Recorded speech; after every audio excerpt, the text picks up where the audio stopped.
নমস্কার, আমি Gargi. Kim প্রয়োজনম YouTube চ্যানেলে তোমাদের প্রত্যেককে স্বাগত। আজকে আমরা কর্তৃকারক, তার যে কর্তার প্রকারভেদ সেই নিয়ে এই ভিডিওতে আলোচনা করছি। আগের দিনের ভিডিওতে আমরা কারক সম্পর্কে একটা নর্মাল যে ধারণা সেটা দেওয়া হয়েছে, যেমন কর্তৃকারক কে বা কারা দিয়ে প্রশ্ন করে, কর্মকারক কী বা কাকে দিয়ে, এই সমস্ত বিষয়ে 6টা কারক নিয়ে আলোচনা করা হয়েছে। কিন্তু আজকে কর্তৃকারকের যে কর্তার প্রকারভেদ সেই নিয়ে আলোচনা করা হবে এই ভিডিওতে। তো কারক, সেখানে কর্তৃকারক, কর্তৃকারকের যে কর্তা যে প্রকারভেদগুলো রয়েছে সেইগুলোই হচ্ছে মুখ্য কর্তা, প্রযোজক কর্তা, প্রযোজ্য কর্তা, সমধাতুজ কর্তা, ব্যতিহার ও সহযোগী কর্তা, অনুক্ত কর্তা, নিরপেক্ষ কর্তা, উহ্য কর্তা, এই সমস্ত নিয়ে আলোচনা করা হবে এই ভিডিওটিতে। তো প্রথমেই আসি যে কর্তৃকারক, আমরা বলেছিলাম কে বা কারা দিয়ে প্রশ্ন করলে যে উত্তর আসে তাকেই বলা হচ্ছে কর্তৃকারক। কিন্তু কে বা কারার বাইরেও ধরো যেখানে তার একটু বিস্তৃত বিষয়ে গেলে বলা হচ্ছে যে ক্রিয়া সম্পাদনকারী যে কোনো ব্যক্তি বা বস্তুই হচ্ছে কর্তৃকারক, অর্থাৎ যে ক্রিয়া সম্পাদন করছে সেটা ব্যক্তিও হতে পারে, বস্তুও হতে পারে। যেমন দেখো, জল পড়ে, এখানে জলটা হচ্ছে কোনো ব্যক্তি নয়, কিন্তু ছেলেরা ফুটবল খেলছে, খেলছে হচ্ছে ক্রিয়া। কে খেলছে বা কারা খেলছে? কারা খেলছে উত্তর পাওয়া গেছে, ছেলেরা খেলছে। কিন্তু এখানে দেখো বৃষ্টি পড়ে, কে পড়ে? বৃষ্টি পড়ে বা জল পড়ে। জল পড়ে, কে পড়ে? না জল পড়ে। অর্থাৎ এখানে আমরা দেখতে পাচ্ছি যে বাক্যের মধ্যে যে কোনো ব্যক্তি বা বস্তু যাই হোক না কেন, যেই ক্রিয়া সম্পাদন করছে সেটাই হচ্ছে কর্তা এবং সেটাই মুখ্য কর্তা হয়ে যাচ্ছে। এরপরে আসি প্রযোজক কর্তা। এখানে আমরা পাবো প্রযোজক কর্তা এবং প্রযোজ্য কর্তা। প্রযোজককে, যাকে আমরা আমাদের সাধারণ চলতি ভাষায় প্রযোজক হচ্ছেন ডিরেক্টর, আর প্রযোজ্য বলতে এখানে আমরা অ্যাক্টরকে বুঝবো। ডিরেক্টর অভিনয় করেন না, করে হচ্ছে কারা? না অ্যাক্টররা করেন। তেমনি এখানেও যখন কারকের এই নিয়মে আসছি তখন দেখতে পাচ্ছি যিনি অপরকে দিয়ে কাজ সম্পাদন করছেন, ক্রিয়া সম্পাদন করছেন, তাকেই বলছি প্রযোজক কর্তা। মানে অপরকে দিয়ে যে কাজ সম্পাদন করেন বা করায় তাকেই প্রযোজক কর্তা বলে।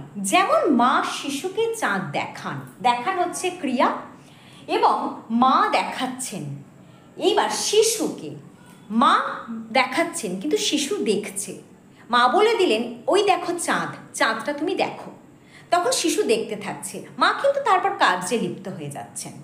তেমনি শিক্ষক মহাশয় ছাত্রদের দিয়ে ছবি আঁকান, এখানে শিক্ষক মহাশয় আঁকছেন না, তিনি ছাত্রদেরকে দিয়ে আঁকাচ্ছেন, তাই শিক্ষক মহাশয় হচ্ছেন প্রযোজক কর্তা। এইবার দেখো আমরা প্রযোজ্য কর্তা এবং সমধাতুজ কর্তা নিয়ে আলোচনা করছি।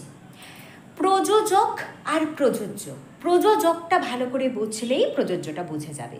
প্রযোজক কর্তায় আমি এক্ষুনি বললাম যে শিক্ষক মহাশয় ছাত্রকে দিয়ে ছবি আঁকান বা মা শিশুকে চাঁদ দেখান, মা হচ্ছে প্রযোজক, শিক্ষক মহাশয় হচ্ছেন প্রযোজক কর্তা, কারণ তিনি ছাত্রকে দিয়ে আঁকান, তিনি আঁকছেন না। বা মা শিশুকে চাঁদ দেখান, মা দেখছেন না, মা শিশুকে বলে দিলেন যে এই দেখো চাঁদ, তুমি দেখো, শিশুটি দেখতে থাকলো। এইবার যিনি কাউকে দিয়ে কাজটা করান, নিজে করেন না, অপরকে দিয়ে কাজ করান, তিনি হচ্ছেন প্রযোজক। আর যিনি কাজটি করছেন, যেমন ধরো যে কর্তা, বোর্ডে এসে দেখাচ্ছি যে প্রযোজক কর্তা, বিশেষ করে যাকে দিয়ে কাজ করায় সে প্রযোজ্য কর্তা। মা শিশুকে চাঁদ দেখান, শিশুটি দেখছে, মা বলছেন দেখো, শিশুটি দেখছে, অর্থাৎ শিশুটি কাজটি করছে, তাহলে শিশু হচ্ছে প্রযোজ্য কর্তা। সমধাতুজ কর্তা কি? একই ধাতু থেকে কর্তা ও ক্রিয়া সৃষ্টি হলে সেই কর্তাকে সমধাতুজ কর্তা বলে। যেমন লেখক লেখেন, লেখক এবং লেখেন এই দুটোই লিখ ধাতু থেকে এসেছে, তো লিখ ধাতু থেকেই এসছে লেখক, আবার লিখ ধাতু থেকেই এসছে লেখেন। তো কর্তা এবং ক্রিয়া, লেখা একটা ক্রিয়া, তো লেখা যেহেতু ক্রিয়া এবং লেখক হচ্ছেন কর্তা, তাহলে ক্রিয়া এবং কর্তা একই ধাতু থেকে এসছে, লিখ ধাতু থেকে, তাই এটা হচ্ছে কি না সমধাতুজ কর্তা। এইবার আসছি ব্যতিহার কর্তা ও সহযোগী কর্তা। ব্যতিহার কর্তা, কোনো বাক্যে দুটি কর্তা থাকলে বাক্যটির ক্রিয়াপদে উভয়ের মধ্যে প্রতিযোগিতার ভাব লক্ষ্য করা গেলে উভয় কর্তাকে ব্যতিহার কর্তা বলে। যেমন রাজায় রাজায় যুদ্ধ হয়, তাহলে এই বাক্যটার মধ্যে এই যে রাজায় রাজায় যুদ্ধ হয়, এই যে বাক্যটা, এই বাক্যটাতে দুটি কর্তা আছে, রাজা এবং রাজা, দুটো রাজা। এছাড়া ক্রিয়াপদে উভয়ের মধ্যে প্রতিযোগিতা লক্ষ্য করা যাচ্ছে, কারণ যুদ্ধ একটা প্রতিযোগিতা, কে জিতবে কে হারবে, তো সেই প্রতিযোগিতার ভাব লক্ষ্য করা গেছে। এবং এই দুটো যে কর্তা রয়েছে, এই দুটো কর্তাকেই বলা হচ্ছে ব্যতিহার কর্তা। সহযোগী কর্তা কি? সহযোগিতার ভাব লক্ষ্য করা যাবে, একই জিনিস, যেখানে সহযোগিতা, প্রতিযোগিতা নয়। কোনো বাক্যে দুটো কর্তা থাকলে বাক্যটির ক্রিয়াপদে উভয় কর্তার মধ্যে সহযোগিতার ভাব লক্ষ্য করা গেলে উভয় কর্তাকে সহযোগী কর্তা বলে। যেমন বাঘে গরুতে এক ঘাটে জল খায়, তাহলে বাঘ এবং গরু এরা কি এক ঘাটে জল খাচ্ছে, এদের মধ্যে যুদ্ধ করছে না, তারা কি করছে একসঙ্গে এসে একই কার্য সম্পাদন করছে, সহযোগী হয়ে উঠেছে তারা, তাই এইটা হচ্ছে সহযোগী কর্তা, বাঘ এবং গরু। আর রাজা এবং রাজা এটা হচ্ছে ব্যতিহার কর্তা, কারণ এখানে প্রতিযোগিতা লক্ষ্য করা যাচ্ছে ক্রিয়াটাতে, আর এখানে ক্রিয়াতে একটা সহযোগিতা লক্ষ্য করা যাচ্ছে, তাই এই দুটো কর্তা হচ্ছে বাঘে গরুতে সহযোগী, রাজায় রাজায় হচ্ছে ব্যতিহার কর্তা। এরপরে আসছি উক্ত কর্তা এবং অনুক্ত কর্তা। যদিও এখানে উক্ত কর্তাকে উল্লেখ করিনি, কিন্তু অনুক্ত কর্তা এলেই তারই সঙ্গে চলে আসছে উক্ত কর্তাটি, তাই উক্ত কর্তাটি বলে অনুক্ত কর্তাতে আসছি। উক্ত কর্তা, কর্তৃবাচ্যের কর্তাকে উক্ত কর্তা বলে। তাহলে প্রথমেই আসি কর্তৃবাচ্যটা কি। কর্তৃবাচ্য মানে যে বাক্যে কর্তাই প্রধান, যেমন রাম বই পড়ে, রাম পড়ে অর্থাৎ কর্তা অনুযায়ী ক্রিয়াটা হচ্ছে। তুমি পড়ো, আমি পড়ি, অর্থাৎ কর্তা চেঞ্জ হচ্ছে মানে ক্রিয়াটাও চেঞ্জ হচ্ছে, অর্থাৎ কর্তা অনুযায়ী ক্রিয়াটা হচ্ছে, সেটাই হচ্ছে কর্তৃবাচ্য। যদিও বিস্তৃত বিষয় রয়েছে এই মানে কর্তৃবাচ্যকে কেন্দ্র করে অনেক কিছু বলার আছে, কিন্তু আমি সেখানে যাচ্ছি না। আমার যেহেতু আজকের টপিক কারক, সেইখানে কর্তৃবাচ্য উল্লিখিত থাকায় যেটুকু বলার আমি সেইটুকুই বলছি তোমাদের বোঝার সুবিধার জন্য। কর্তৃবাচ্যের কর্তা হচ্ছে কি উক্ত কর্তা। যেমন দেখো রাম বই পড়ে, রাম পড়ে, তুমি পড়ো, তুমি হলে চেঞ্জ হতো, এখানে রাম হচ্ছে উক্ত কর্তা।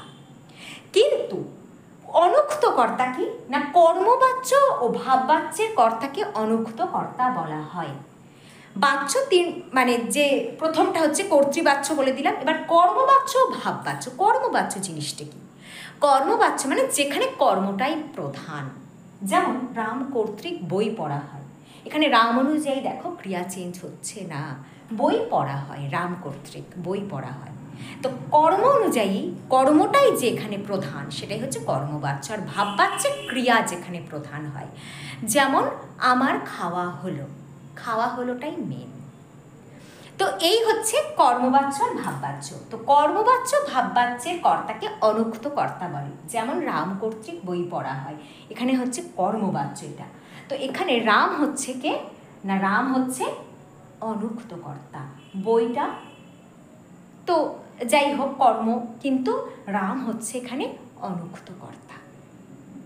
এরপর আসছি নিরপেক্ষ কর্তা, ওহ্য কর্তা। নিরপেক্ষ কর্তা কি? কোনো বাক্যে সমাপিকা এবং অসমাপিকা দুটো ক্রিয়া থাকলে, সমাপিকা মানে যে ক্রিয়ার দ্বারা বাক্যের ভাবটি সম্পূর্ণ হচ্ছে, অসমাপিকা মানে যে ক্রিয়ার বাক্যের ভাবটি সম্পূর্ণ করতে পারছে না। তো সমাপিকা অসমাপিকা ক্রিয়ার কর্তা থাকলে অসমাপিকা ক্রিয়ার কর্তাকে নিরপেক্ষ কর্তা বলে। যেমন সূর্য উঠলে পদ্ম ফোটে, সূর্য উঠলে এই পর্যন্ত যদি বলি আমরা সূর্য উঠলে, বাক্যটি সম্পূর্ণ হচ্ছে না।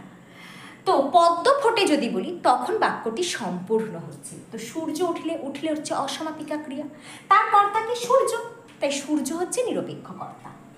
এরপর আসছি উহ্য কর্তা, অর্থাৎ অনুপস্থিত, যে উপস্থিত নেই, যাকে দেখতে পাওয়া যাচ্ছে না। কোনো বাক্যে কর্তা উহ্য থাকলে তাকে উহ্য কর্তা বলে। তোমায় সাজাবো যতনে, এখানে কে? আমি তোমাকে যত্ন করে সাজাবো, এটা বলছে না। তোমায় সাজাবো যতনে, এখানে আমি, এই কথাটি এখানে অনুপস্থিত, উহ্য। তো এটা হচ্ছে উহ্য কর্তা। আজকে এই ভিডিওটিতে কর্তৃকারকের বা কর্তার বিভিন্ন প্রকারভেদ নিয়ে আলোচনা করা হলো। এরপর কর্ম, করণ, সম্প্রদান, অপাদান, অধিকরণ সমস্ত কারক নিয়েই বিস্তৃতভাবে আলোচনা করা হবে। তো ভিডিওটি যদি ভালো লেগে থাকে অবশ্যই লাইক করো, আর বন্ধুরা যাতে উপকৃত হয় তার জন্য শেয়ার করো। এছাড়া চ্যানেলে নতুন হয়ে থাকলে চ্যানেলটিকে সাবস্ক্রাইব করে পাশের বেল বাটনটি প্রেস করতে ভুলো না। নমস্কার।